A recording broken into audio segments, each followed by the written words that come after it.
All right, let's get right into this explainer. Today, we're completely deconstructing the mechanics of reporting domestic income paid to foreign entities. We're looking at this strictly as an analytical expert report. No basic filler, just the underlying engine of compliance. Look, if your organization is moving money across borders, you're operating in a highly rigorous, zero-tolerance data architecture. One administrative slip-up that can easily compound into massive financial penalties. So we're going to expose exactly how this architecture works, zeroing in on those actionable insights, implicit assumptions, and the hidden cause and effect relationships that actually govern international tax reporting. Here is our roadmap for this explainer.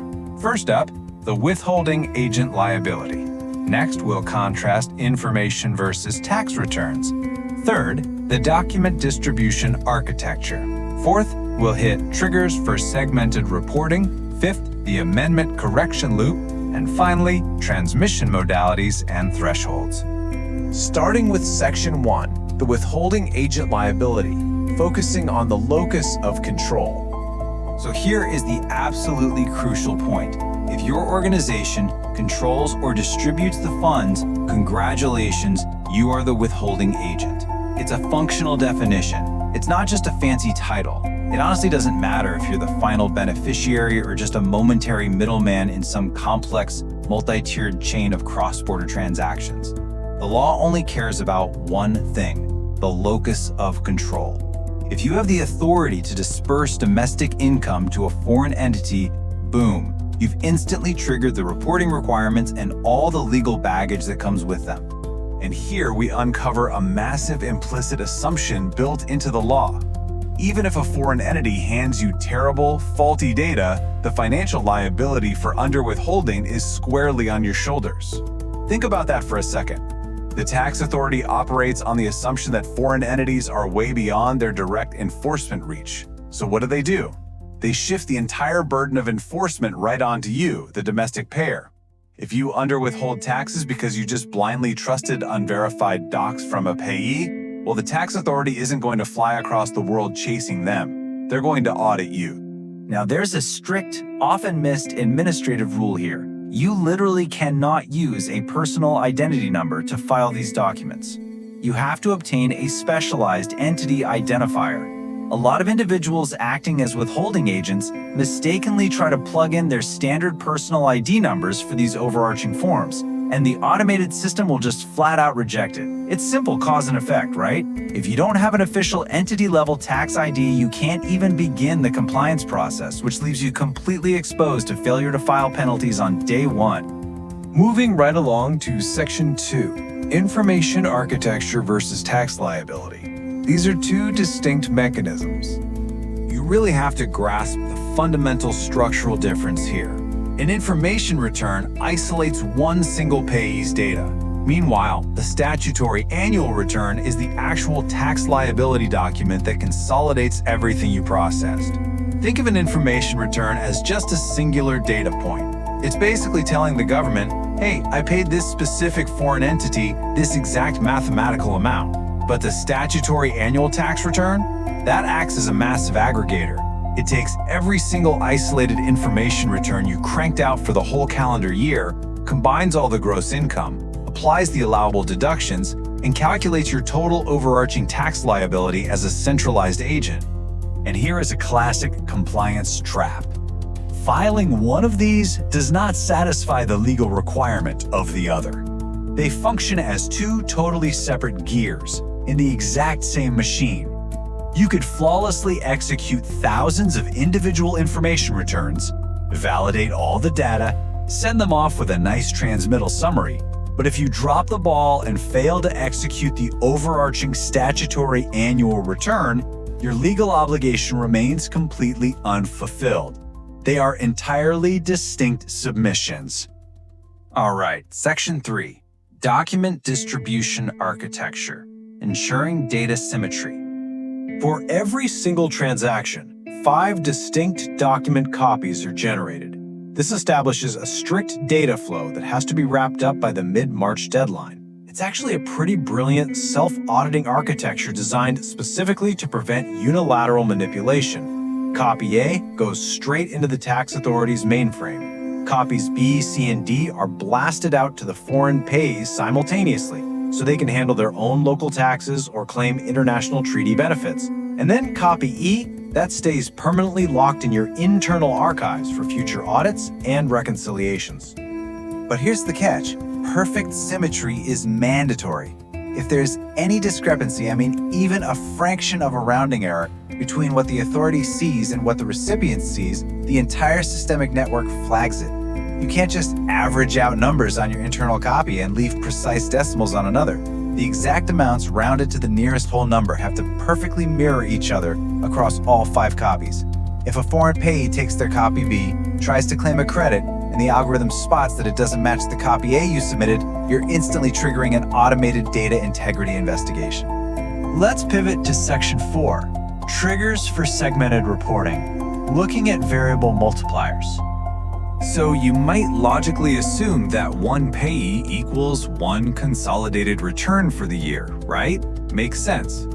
But what happens when the underlying variables of a transaction shift mid-cycle? Let's say you're paying a single foreign contractor continuously throughout the 12-month calendar year. Intuitively, you'd probably just want to sum up their total payments and slap it on one centralized form. But actually, making that assumption can lead to severe mathematical miscalculations and immediate systemic rejections. Here's why. If a recipient moves to a new sovereign country mid-year, or a statutory tax treaty rate fundamentally changes, you have to segment the reporting into entirely separate, distinct filings. Basically, every single time a core variable changes, a completely new return is instantly triggered. Paying someone capital gains, that requires one specific form. Also paying them royalties, that's a second distinct form. What if their home country renegotiates a global tax treaty in April, and the mandatory withholding rate suddenly drops from 20% down to 10%, while you must issue one form capturing the precise payments made before April and a completely separate form for everything paid after the shift? You absolutely cannot mathematically average out variable tax rates. Mixing these distinct variables completely ruins the data integrity and exposes you directly to agent liability. If you try to take a shortcut, say, blending a 20% rate and a 10% rate into a single form filed at 15%, the tax authority's automated systems will instantly reject the math. The database logic literally does not allow for blended or average rates. Segmenting the data is an absolute analytical requirement. It's the only mathematical way to prove you withheld the exact legal amount at the precise moment the transaction happened. Moving to Section 5, the Amendment Correction Loop, Iterative Overwrites. Okay, so what happens when you inevitably realize the wrong tax rate was applied to a transaction? How do you fix that without creating a duplicate ghost record? If you just send a new corrected form over to the tax authority, their overarching database won't intuitively know it's a replacement. It'll just assume it's a brand new separate transaction, which artificially doubles the payee's reported gross income on their official record. Yikes. So, we need a way to surgically overwrite the bad data without corrupting the entire historical ledger.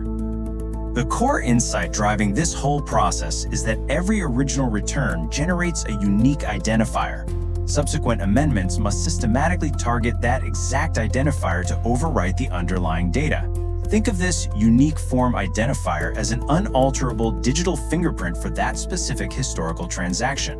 When you file an amendment, you have to provide that exact original fingerprint, and then deliberately increment a specific correction sequence number.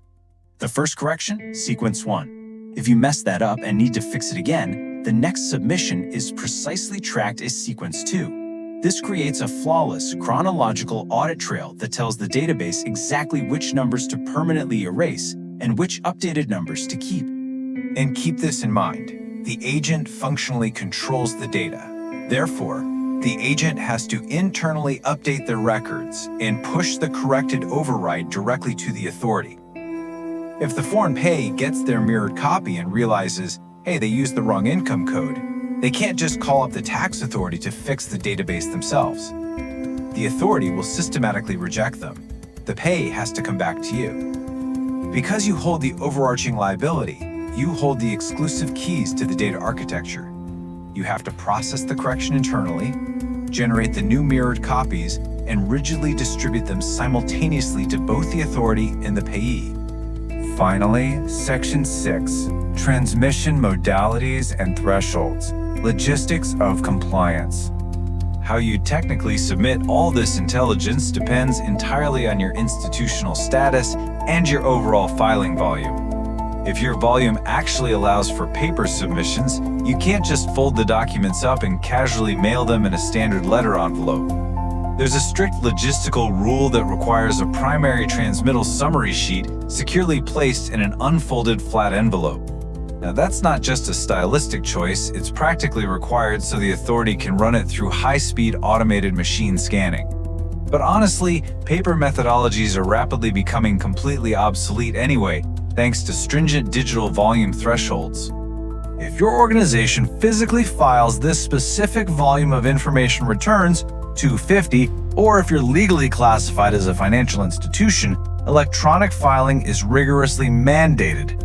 The exact moment you cross that threshold of 250 original forms, or even 250 amended forms, since those are calculated entirely separately, you are permanently forced into the secure digital pipeline. And crucially, if you're classified as a financial institution, volume thresholds evaporate entirely. Even if you only file